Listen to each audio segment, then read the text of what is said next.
With ranked mode taking off in Pokemon Pocket, and Pokemon Pocket now having a slot at Worlds, more people than ever are interested in how to evaluate if a card is good or not.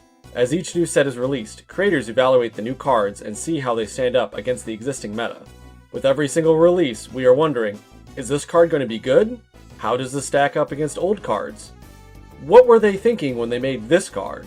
I started work on this video asking what is the benefit from one energy attachment, and that led me down a rabbit hole of understanding basically every core facet of the card, and how allocating more resources into something like HP impacts the cost of an attack. Join me as I walk through the various aspects of cards and examine how much one energy is worth in HP, evolution, EX designation, retreat cost, damage, and type. If you found this helpful, please do leave a like and subscribe. To really understand the power budget of a card, we need to set a baseline for energy cost, and the best way to do that is through applying a damage value to an individual energy. We will keep it simple for now, and just look at evolving basic Pokemon. The standard templating set for basic evolving Pokemon is 60 HP and 1 attack for 20 damage, for an energy of that Pokemon's type. Take the Genetic Apex set for example, and we can see the following Pokemon are in this group: Oddish, Venonat, Bellsprout, Ponyta, Salandit, Squirtle, Tentacool, Shellder, Horsea, Pikachu, Voltorb, Blitzel, Helioptile, Clefairy, Ghastly, Mankey, Ekans, Nidoran Male, Spearow, Doduo, all of the Eevees, and Minccino. As you can see, it is quite a long list, with representatives in each energy category, except Dragon and Metal, though we do get representatives of these with Gible from Spacetime Smackdown, and Magnemite from Triumphant Light. However, this list is obviously not every evolving basic Pokemon in the game. For example, let's compare Woobat and Clefairy. They are both evolving basics with a Stage 1 evolution.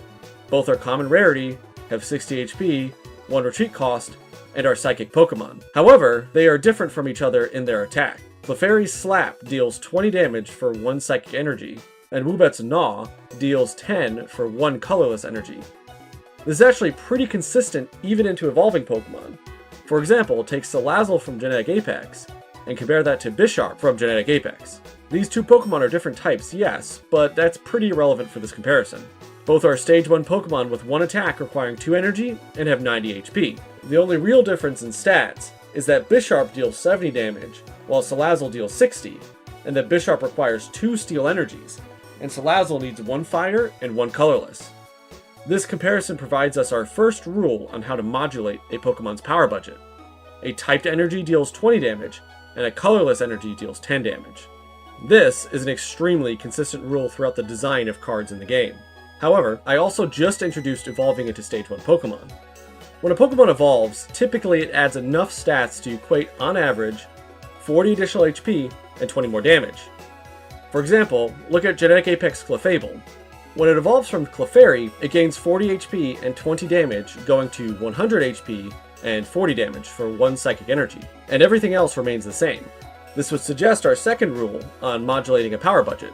Evolution to a Stage 1 adds 40 HP and 20 damage. The instances in which this is different is where niches and utility come into play.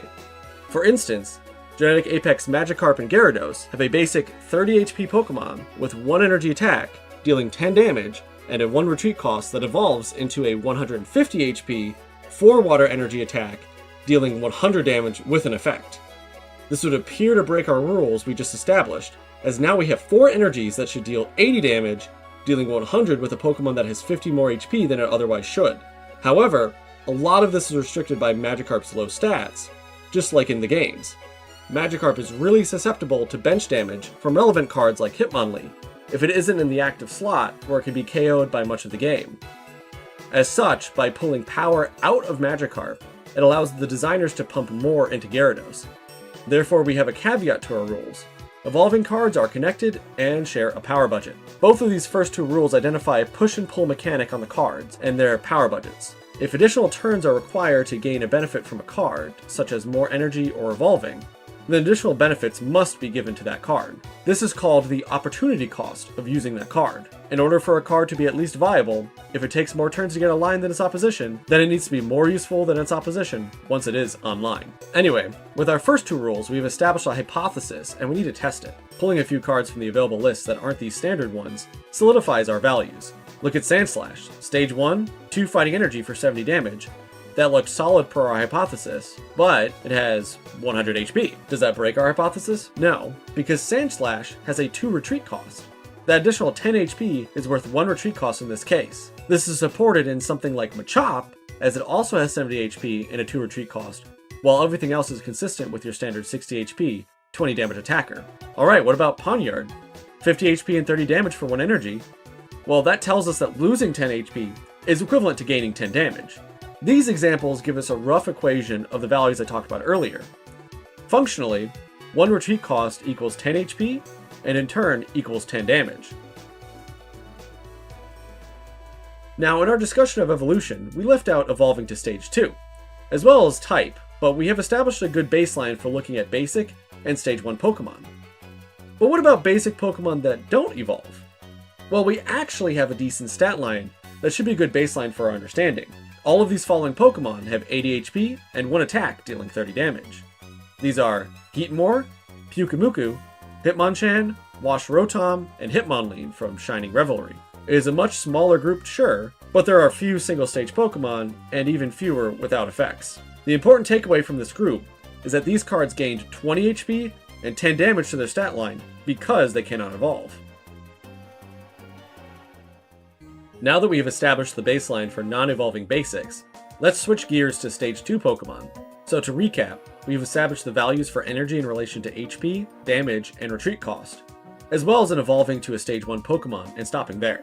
Moving on to stage 2, we want to examine pretty simple stage 2 Pokemon.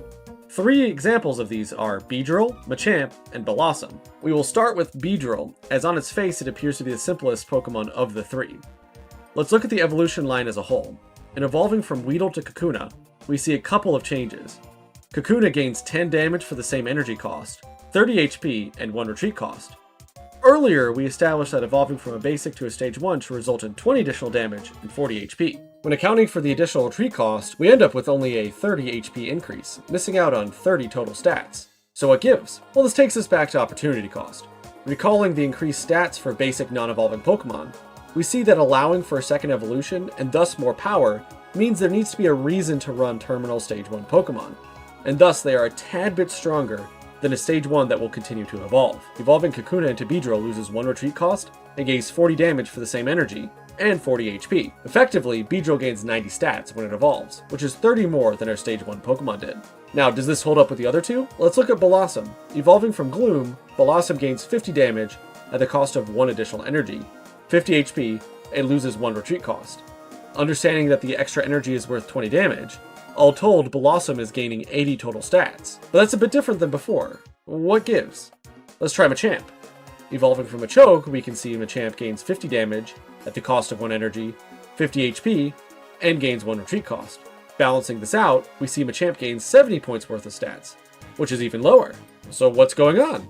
Well, unfortunately there's no clear-cut explanation for this without inferring.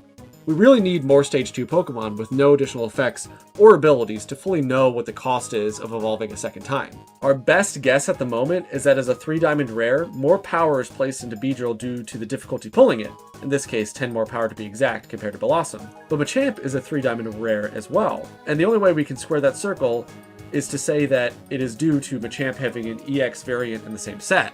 But logically, the game would be designed so there's a reason to play normal Machamp over Machamp EX. We can also be in a scenario in which Machamp is designed to be on the weaker side. We just don't know. Generally speaking, for the stage 2 evolution rule, we have to make a guess as to what the increase is, and the best guess we have is to follow Blossom, who's right in the middle.